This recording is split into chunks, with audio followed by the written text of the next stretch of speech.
মাছের ঝোলটা টেবিলে রাখতে গিয়ে হঠাৎ মাথা ঘুরিয়ে মেঝেতে পড়ে গেল অদিতি। আদিত্য দৌড়ে এসে অদিতির মাথাটা কোলে নিয়ে ভয়ার্ত গলায় ডাকছে, অদিতি অদিতি, চোখ খোলো। রিমা টেবিল থেকে জলের জগটা নিয়ে মায়ের চোখে মুখে জল ছিটিয়ে দিচ্ছে। মা মা কি হলো তোমার? কিছুক্ষণ পর চোখ খুলে অদিতি দুর্বল গলায় বলে, হঠাৎ মাথাটা কেমন ঘুরে গেল। তাকে সোফায় বসিয়ে আদিত্য জিজ্ঞাসা করে, সকাল থেকে কিছু খেয়েছো না খালি পেটে আছো? অদিতি অপরাধী গলায় বলে, ওই সকালে চা ও দুটো বিস্কুট খেয়ে রান্না করতে ঢুকেছি। সকাল 9টার মধ্যে তোমাদের ভাত না দিলে তোমরা বাবা মেয়ে দুজনে কি না খেয়ে স্কুলে যাবে? তাই সকালে খাবার সময় পাইনি। খুব বাজে, অত্যন্ত জঘন্য অজুহাত অদিতি। আমাদের সকালের ভাত রান্নার জন্য নিজের শরীরের প্রতি যত্ন নেবে না তুমি? সকালে ব্রেকফাস্ট করবে না? এরপর অদিতিকে টেবিলে বসিয়ে ভাত বেড়ে দেয় আদিত্য। আমাদের সাথে বসে মাছ ভাত খেয়ে নাও। মাছটা দেখে শরীরটা কেমন গুলিয়ে ওঠে অদিতির।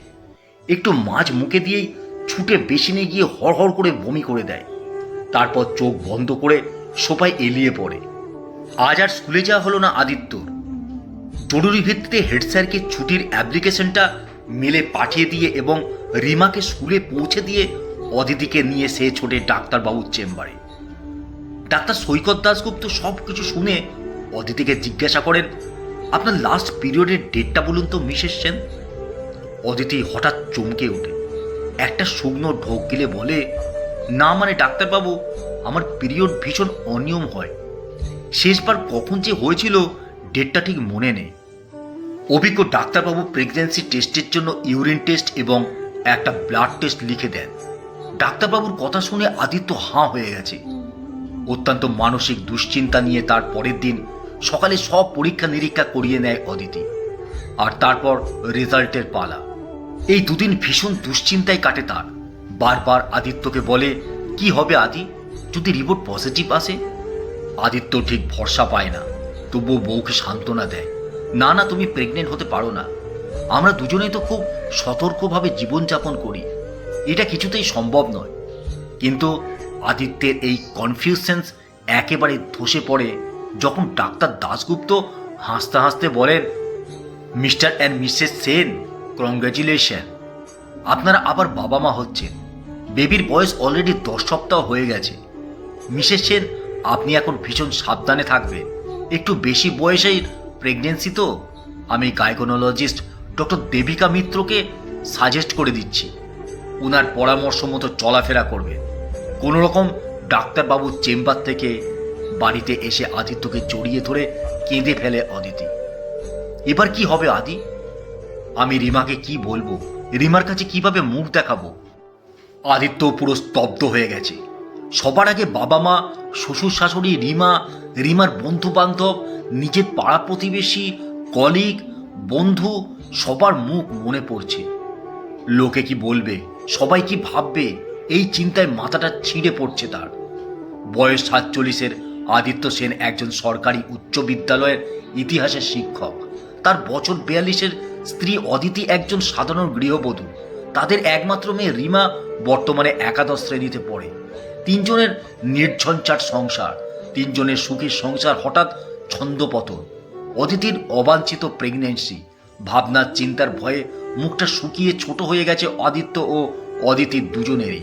সাথে আছে অদিতির চরম শারীরিক দুর্বলতা, প্রচণ্ড মাথা ঘোরা এবং দিনে 4-5 বার বমি।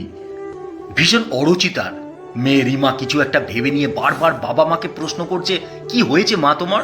তুমি এরকম বারবার বমি করছো কেন? বাবা, ডাক্তারবাবু কি বললেন? আমার মায়ের কি হয়েছে? রিমাকে কি বলবে ভেবে পায় না দুজনে। রাতে আদিত্য অত্যন্ত নিজস্বরে বলে, আমি বলছি অদিতি, বাচ্চাটা যদি আমরা না নিই, যদি তোমার অপারেশন করিয়ে দিই, তাহলে সব থেকে সুবিধা হয়। ঘরে বাইরে কোথাও জবাবদিহি করতে হবে না, আবার সব ঠিকঠাক হয়ে যাবে। শুধু ছোট্ট একটা অপারেশন। আদিত্য, কি বললে তুমি? কি বললে? অদিতির আর্তনাদে চমকে ওঠে আদিত্য।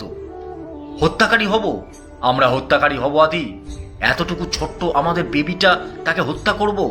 ওর কি দোষ? ওকে তো আমরা এনেছি। যত দোষ ভুল সবই তো আমাদের সাময়িক অসতর্কতার জন্যই তো ও আমার গর্ভে এসেছে, আমি কিছুতে আমার সন্তানকে নষ্ট করতে পারবো না। ভীষণ অপরাধী গলায় আদিত্য বলে, মানছি আমার ভুল, আমাদের দুজনেরই ভুল, কিন্তু অদিতি এই কথাটা সবাই জানলে কি প্রতিক্রিয়া হবে বলো তো? সবাই আমাদের কটূক্তি করবে, হাসাহাসি করবে, পারবে তো সহ্য করতে? তাছাড়া আমাদের দুজনের বাবা মা ও রিমাকে কি বলবো বলো? তা বলে নিজেদের সন্তানকে হত্যা করব? এটা তুমি কিভাবে বললে আদিত্য? তুমি আর আমার বন্ধু ও ভালো স্বামী নও, শুধু লোকের কথা ভাবছো তুমি, আমার কথা ভাবছো না। এক কাজ করো আদি, আমার বেবিটার সাথে আমাকেও মেরে ফেলো, তাহলে আর তোমাকে কারো কাছে কিছু জবাবদিহি করতে হবে না। অভিমানে কেঁদে ওঠে অদিতি। অসহায় আদিত্য চুপচাপ স্থির হয়ে বসে থাকে। বিয়ে হওয়ার পর থেকেই সে জানে অদিতি ভীষণ নরম মনের, আবেগপ্রবণ একটা মেয়ে। তার কাছে ভ্রূণ হত্যা শব্দটাই ভীষণ নিষ্ঠুর, ঘাতক একটা শব্দ। কিন্তু বাস্তব পরিস্থিতি অন্যরকম। কিভাবে সবকিছু সামলাবে সে ভেবে পায় না। যথারীতি ডাক্তার দেবিকা মিত্রের কাছে অদিতিকে দেখিয়ে আনে আদিত্য। ম্যাডাম বলছেন, মিস্টার সেন, মিসেস সেনের একটা বেশি বয়সের প্রেগনেন্সি, তাই রিস্ক ফ্যাক্টর খুব বেশি। এমনিতেই এখন গর্ভস্থ ভ্রূণ ঠিকঠাক আছে, তবে আপনাকে স্ত্রী ব্যাপারে আরও যত্নবান হতে হবে। ওনাকে সম্পূর্ণ রেস্টে রাখবেন এবং খাওয়া দাওয়ার প্রতি যত্ন নেবেন। সর্বোপরি স্ত্রীর মানসিক সুস্থতার দিকে নজর দেবেন। উনি যেন সবসময় হাসি খুশি থাকেন। গাইনোকোলজিস্টের কাছ থেকে ঘুরে এসে জরুরি ভিত্তিতে নিজের বাবা মা ও শ্বশুর শাশুড়িকে তাদের কাছে ডেকে আনে আদিত্য। দুই বাবা মায়ের কাছে মুখ নিচু করে খবরটা দেন সে। এ খবর শুনে আকাশ থেকে পড়েন তারা চারজনে।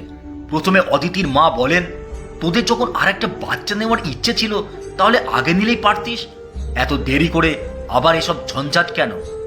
এখন তোদের 16 বছরের কিশোরী একটা মেয়ে আছে, তার কথাটা চিন্তা করলি না? ছি ছি। অদিতির শাশুড়ি নিজের ছেলেকে ধমকে ওঠে, বুড়ো বয়সে তোদের লজ্জা শরমের বালাই নেই, আবার বলছিস অ্যাক্সিডেন্ট? লজ্জা করে না তোদের? এবার আত্মীয় স্বজনের কাছে মুখ দেখাবো কিভাবে? মা ও শাশুড়ির তিরস্কার শুনে ফুলে ফুলে কেঁপে ওঠে অদিতি। পরে অসময়ে অজ্ঞান হয়ে যায়।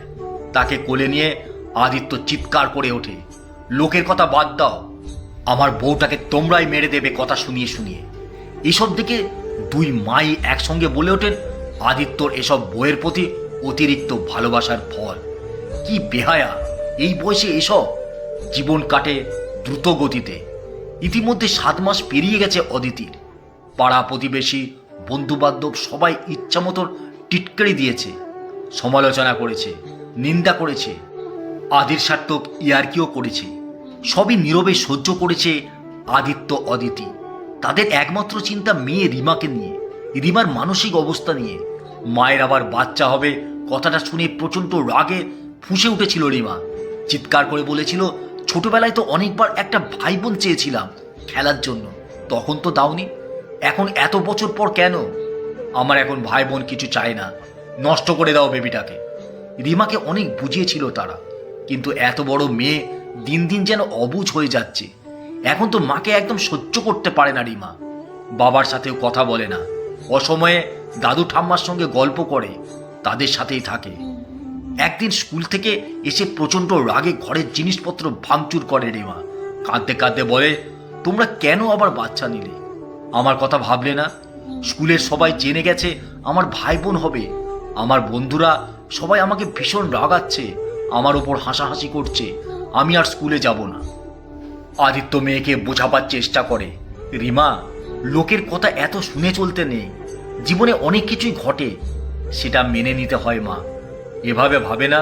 কিন্তু রিমা সামনে কাঁদতে থাকে, তোমরা আর আমার বাবা মা নেই, ওই বেবিটার বাবা মা হয়ে গেছো, তোমরা আর আমার আগের মতো ভালোবাসো না, এখন থেকেই ওকে ভালোবাসছো, ওর কথা ভাবছো, আমার কথা তোমরা ভাবো না। I hate you both. কাঁদতে কাঁদতে দরাম করে ঘরের দরজা বন্ধ করে দেয় রিমা। হাল ছেড়ে দেয় আদিত্য আর অদিতি। পেটের বেবিটার লাথি প্রতিদিন অনুভব করে করে এক অনির্বাচনীয় সুখ উপলব্ধি করে। কিন্তু রিমাও যে তার নারী ছেঁড়া ধন। রিমার মানসিক অবস্থা টের পেয়ে কেঁপে ওঠে তার মাতৃসত্তা। রিমার মানসিক অস্থিরতা সে দেখতে পারে না। এ এক চরম পরীক্ষা। কাকে সে এই মুহূর্তে প্রাধান্য দেবে? খুব ইচ্ছা করে রিমাকে বুকে জড়িয়ে ধরে তার চোখটা মুছিয়ে দিতে, তাকে বলতে, তুই আমার সোনা মানিক রে মা, আর যে আসছে সে তোরই ভাই বোন মা। তোরা দুজনেই তো আমার জীবন, আমার প্রাণ, তোকে ছাড়া যে আমাদের জীবন অসম্পূর্ণ মা। কিন্তু রিমাকে এসব কথা বলা হয় না। ভালোবাসার প্রত্যাশায় বাড়ানো তার হাতকে রিমা এক ঝটকায় দূরে সরিয়ে দিয়ে উঠে চলে যায়। অদিতির বুক ফেটে যায়, চোখ জলে ভরে ওঠে। নির্দিষ্ট সময়ে এক পুত্র সন্তানের জন্ম দেয় অদিতি। বাড়িতে নাতি আসাতে আজ অদিতির বাবা মা, শ্বশুর শাশুড়ি সবাই খুব খুশি। নাতির মুখ দেখে তারা আগের কথা বেমালুম ভুলে গেছে। প্রচণ্ড খুশি আদিত্য অদিতি দুজনে। যাক, অনেক কিছু সহ্য করে নিজেদের সন্তানকে কোলে নিতে পেরেছে তারা। তবে রিমা এখন ভীষণ চুপচাপ হয়ে গেছে। ছোট্ট বেবিটার কান্নার শব্দে পড়াশোনার অসুবিধা হবে বলে বই ব্যাগ গুছিয়ে এসে মামার বাড়িতে চলে গেছে। তারাও আর আপত্তি করেনি। যদি দূরে থাকলে রিমার মানসিক স্থিরতা আসে সেজন্য। এখন দিদুনের বাড়ি থেকে রিমা স্কুলে যায়, অদিতির মাতৃত্বই কিন্তু কেঁদেই চলে। দুই সন্তানকে একসাথে কবে বুকে জড়িয়ে ধরবে তার অনন্ত প্রতীক্ষা করে চলেছে সে। এভাবে 7-8 মাস কেটে যায়। তাদের ছেলে রঙ্গন এখন 8 মাসের হয়েছে। ভীষণ দুষ্টু, সবে হামাগুড়ি দিতে শিখেছে। রিমার উচ্চ মাধ্যমিক পরীক্ষা হয়ে গেছে, সে এখন বাড়িতেই আছে। সকলে রঙ্গনকে বিছানায় শুইয়ে দিয়ে বাথরুমে গিয়েছিল অদিতি। বাথরুম থেকে হঠাৎ বেরিয়ে দেখে রঙ্গন ঘুম থেকে উঠে হাত পা নেড়ে খেলছে, আর রিমা হাসি মুখে তাকে আদর করছে। মাকে দেখেই ছিটকে বেরিয়ে যায় রিমা। অদিতি অবাক হয়ে যায়। ফর্সা ছোট্ট গোলুমুলু ভাইটাকে দেখে মনটা আর্দ্র হয়ে যায় রিমার।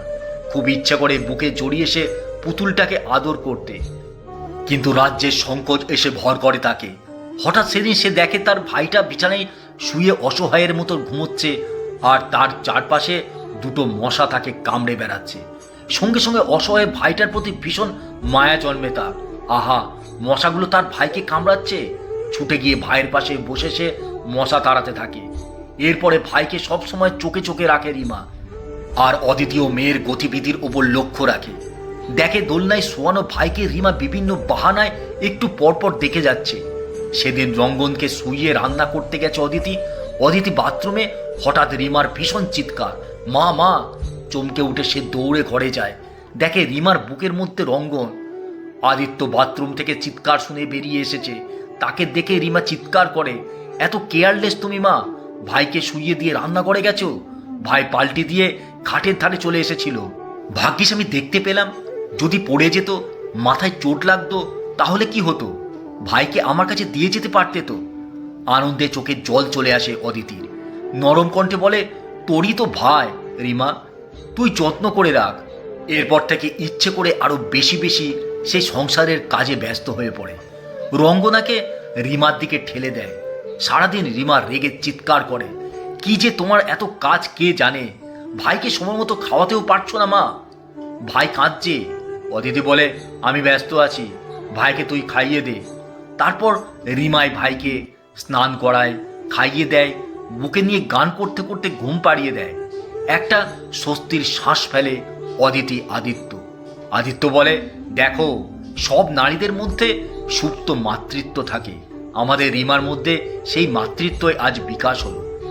আদিত্যর কথা শুনে দৌড়ে গিয়ে অদিতি রিমা ও রঙ্গন দুজনকেই বুকে জড়িয়ে ধরে। রিমা সঙ্গে সঙ্গে বলে, দিলে তো ভাইয়ের ঘুমটা ভাঙিয়ে, কি যে করো না মা তুমি। অদিতির দু চোখে তখন আনন্দের অশ্রু ঝরে পড়ছে।